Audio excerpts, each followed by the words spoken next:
En 2023, la Maison des Arts continue de célébrer ses 30 ans. Pour cela, elle consacre son ouverture sur le monde à l'Afrique du Sud. La scène artistique sud-africaine est la plus dynamique et la plus riche d'Afrique. Elle est un centre pour la création contemporaine du continent et présente aux yeux du monde cet art mêlant tradition ancienne et références modernes. Le racisme et l'apartheid, politique visant à séparer les Noirs et les Blancs entre 1948 et 1990, ont marqué l'histoire de l'Afrique du Sud. En conséquence, les artistes noirs n'ont pas toujours été sur le devant de la scène internationale. Aujourd'hui, la Maison des Arts, en collaboration avec la galerie Karol Gwasniewski, choisit de vous en faire découvrir 4. Leila Rose Fanner, Lindokule Khumalo, Morgan Maapé et Zanele Muoli.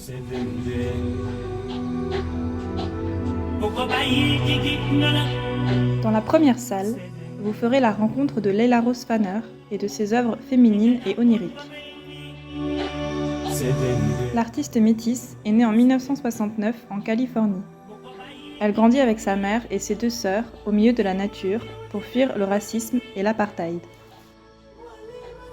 Sa mère lui transmet son amour de la flore et de la faune locale, qu'elle intègre abondamment dans ses œuvres au sein d'un art cathartique. Elle évacue ainsi les émotions difficiles liées à la situation politique de son pays. Ce rapport à la nature est caractéristique des œuvres de Leila Rose Fanner. On y retrouve des paysages luxuriants, peuplés d'animaux et de plantes typiques de l'Afrique du Sud. Dans Ritual, on retrouve par exemple la protéa, emblème national.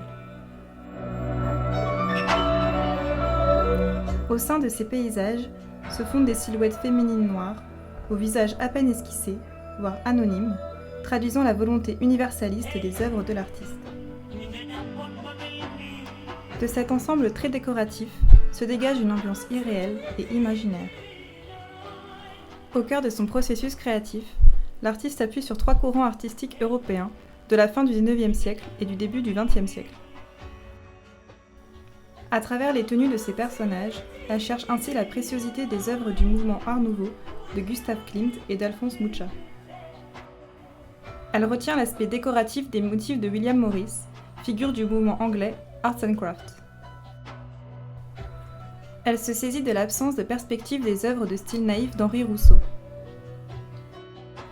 Elle s'inspire aussi de la littérature, de cinéma d'animation, de photographie botanique et parfois simplement de la vie quotidienne. Néanmoins, au-delà de ses nombreuses influences, Leila Rose Fanner est avant tout une artiste portée par son intuition, ses émotions et son histoire personnelle. Elle dit elle-même que ses œuvres lui viennent comme des flashs de peinture complètement formés. Cette imagination très vive s'exprime sur ses toiles par une peinture qui oscille entre figuratif, avec ses figures féminines, et abstrait, avec ses motifs décoratifs. Elle souhaite, à travers cela, représenter un voyage de l'âme dans le monde matériel.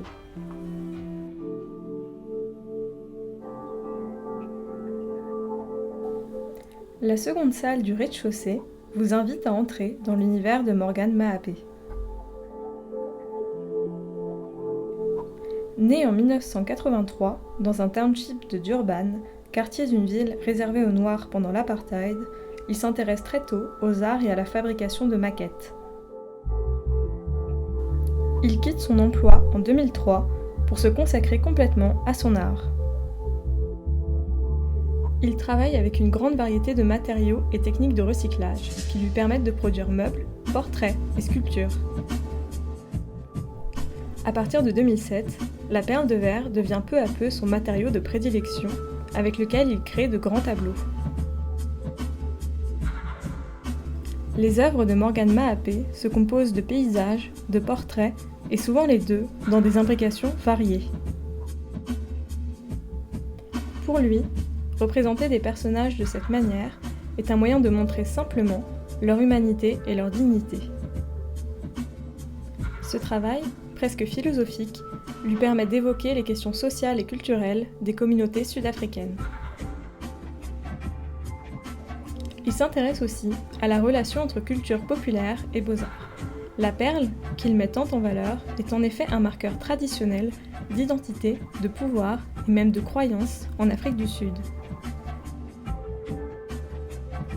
Pour comprendre la technique de Morgan Maapé, il faut regarder ses œuvres d'un peu plus près.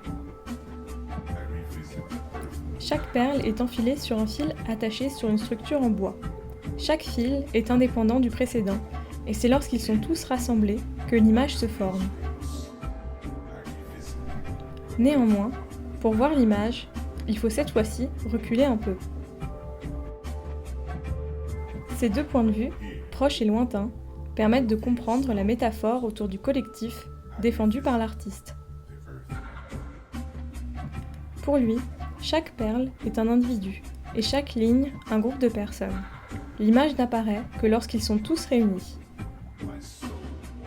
Morgan Maapé a par ailleurs travaillé en 2019 en collaboration avec Zanele Muoli pour reproduire une des photographies de l'artiste avec sa propre technique.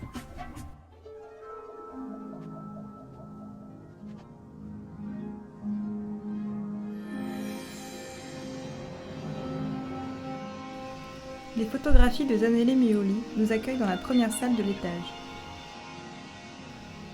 Se définissant comme activiste visuel, l'artiste est une figure marquante de l'art contemporain de son pays. Zanele Muoli est né en 1972 dans le même township que Morgan Maapé. Sa formation auprès du photographe David Goldblatt, ayant documenté l'apartheid, lui a donné les clés pour s'orienter vers une photographie tout à la fois engagée et très esthétique. Les œuvres présentées dans cette salle appartiennent à une série débutée en 2012, devenue emblématique du travail de Zanele Muoli, Somnyama Ngonyama, qui signifie « Salut à toi, lionne noire » en zoulou. Il s'agit d'un ensemble d'autoportraits en noir et blanc, représentant l'artiste avec divers costumes et accessoires. Ces derniers sont décontextualisés et symbolisent l'asservissement et la répression subis par la communauté noire. C'est le cas des tuyaux de l'Aube à 3 et les rouleaux de papier d'Afélie Lédis. Cet art cathartique permet à l'artiste d'exprimer ses souffrances, mais aussi d'affirmer son existence et son identité. En parlant de soi, Zanele Muoli cherche aussi à parler de l'ensemble de la communauté noire et à donner un aspect universel à son art. Au-delà de leur sujet, ce qui réunit ces œuvres est une recherche esthétique profonde avec un cadrage en buste, un contraste fort entre noir et blanc et un regard intense. Tous ces éléments cherchent à capter l'attention du spectateur, à le prendre en témoin. La photographie est l'arme de prédilection de l'artiste, mais Zanele Muoli se tourne progressivement vers la peinture et la sculpture. On retrouve dans ces techniques les codes esthétiques de l'artiste, jouant toujours avec le cadrage, les contrastes et le sujet de l'autoportrait. La diversité de ces procédés répond toutefois à une mission que Zanele Muoli s'est donnée: écrire une histoire visuelle sud-africaine, incluant la communauté noire, trop longtemps exclue de ce récit.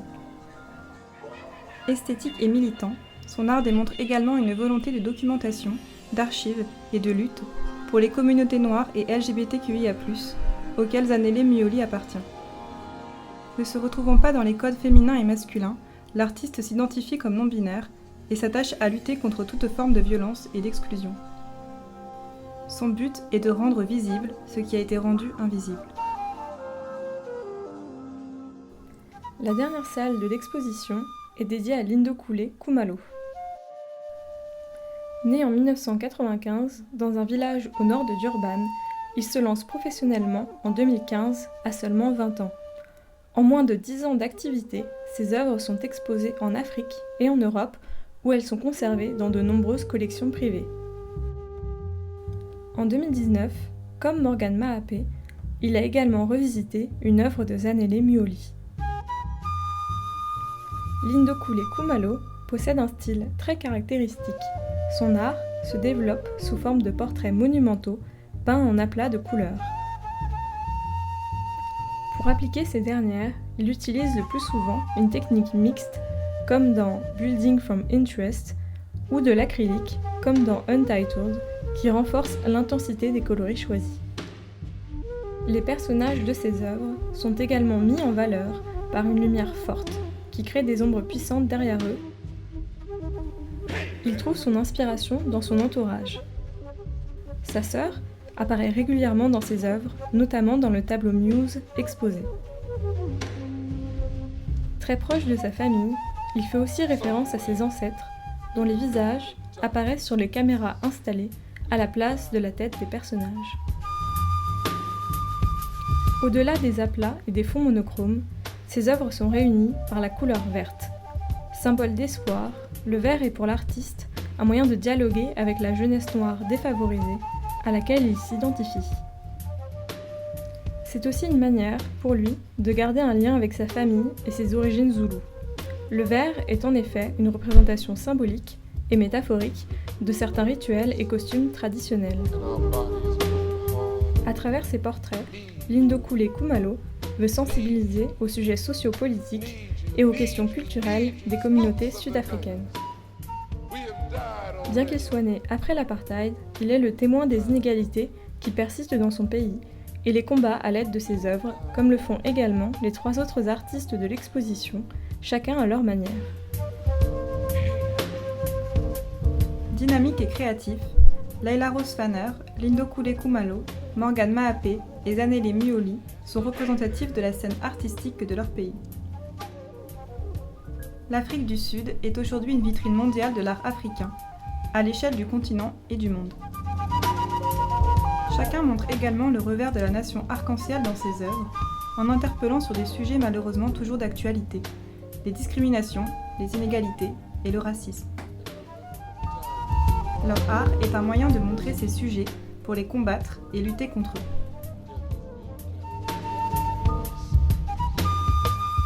Au niveau inférieur, la parole A est donnée cette fois-ci aux ateliers de l'Autruche.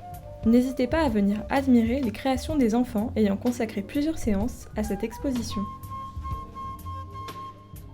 Inspirés par les arts et les techniques sud-africains, ils ont souhaité rendre hommage à l'Afrique du Sud et à ses artistes avec des portraits tissés en laine, des animaux tressés en papier, des paniers en tissu et bien d'autres. En complément de votre visite, profitez du confortable salon de lecture pour vous détendre et consulter une sélection de livres, adultes et jeunesse, proposés en partenariat avec la médiathèque Anne Fontaine. L'exposition Afrique du Sud est à voir à la Maison des Arts jusqu'au 30 avril. N'attendez plus!